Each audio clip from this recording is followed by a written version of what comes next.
Welcome to the explainer. You know, sometimes a single phrase in a sentence can hide a totally different meaning. Today, we're going to be grammar detectives and solve one of the most common cases out there. So, let's start the investigation. So our whole mystery kicks off with this sentence right here. I found the key in the drawer. Seems simple enough, right? But hold on. Did you find a key that was already sitting inside the drawer? Or were you somehow inside the drawer when you found a key somewhere else? Yeah, sounds a little silly, I know, but grammatically, both are actually possible. So let's find the clues to figure out which is which. To get to the bottom of this, we've got to follow our first lead. This path suggests that the phrase in the drawer is telling us a story about the object of the sentence. In this case, that's the key. And this introduces our first key suspect, something called the object complement. Now, a complement's only job is to describe the object. The rule is super simple. The object and the complement are directly linked. It's almost like there's an invisible equal sign between them. Just think, object equals complement. For example, check this out. I found the book in good condition. The phrase in good condition isn't telling you where you found it. Nope, it's describing the state of the book itself. You see, the book equals in good condition. And here's another fantastic example. Keep your hands off the table. This sentence is demanding a certain state for your hands. They have to be off the table. The phrase is describing the object, your hands. So that's our first possibility. But what if the phrase isn't talking about the object at all? Let's move on to our second clue and see how this builds a completely different story. So this clue brings in our other suspect, the adverbial phrase. Now, unlike a complement, an adverbial phrase isn't a core part of the sentence's structure. It's like an optional extra, a detail that tells you where, when, or how the action of the verb happened. It modifies the verb, not the object. It's what you find in a classic three-part sentence. Just look at this sentence. I read the book in the library. Does in the library describe the book? No, of course not. The book isn't made of the library. That phrase is telling you where the action, the reading, took place. Same exact thing here. He met his friend at the station.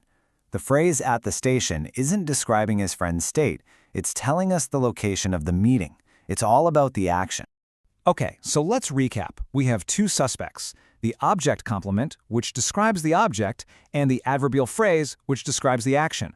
So how in the world do we crack the case and know for sure which one we're dealing with?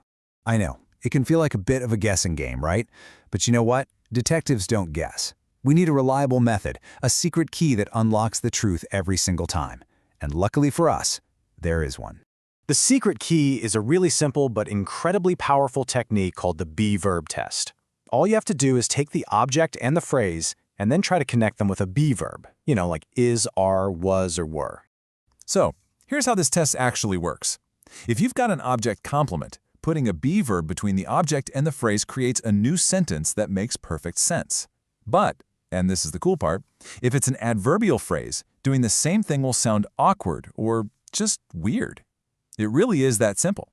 All right, enough theory. A detective's tool is only as good as its application, right? So let's put our new secret key to the test and finally solve these sentence mysteries. So let's go all the way back to our first sentence. I found the key in the drawer. If we test it as a complement, we get the key is in the drawer. Hey, that makes perfect sense.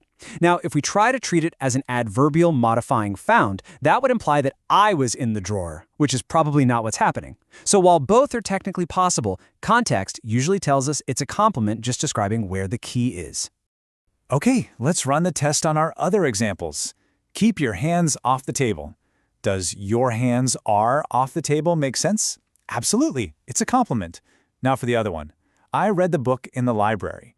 Let's test it. The book is in the library. Well, that sentence by itself could be true. It doesn't really capture the meaning of the original sentence, which was all about the action of reading. The test proves it. It's an adverbial. So here it is, your brand new detective toolkit in 3 easy steps. First, find your object and the phrase right after it. Second, just slip a be verb in between them. And third, judge the result. If it flows naturally and makes sense, boom, you found an object complement. If it's clunky or weird, case closed, it's an adverbial phrase. And that is it. The case of the mysterious prepositional phrase is officially solved. With the be verb test in your back pocket, you don't have to guess anymore. You now have the key to unlock the true structure of pretty much any English sentence you come across. So, the only question left is, what mystery are you going to solve next?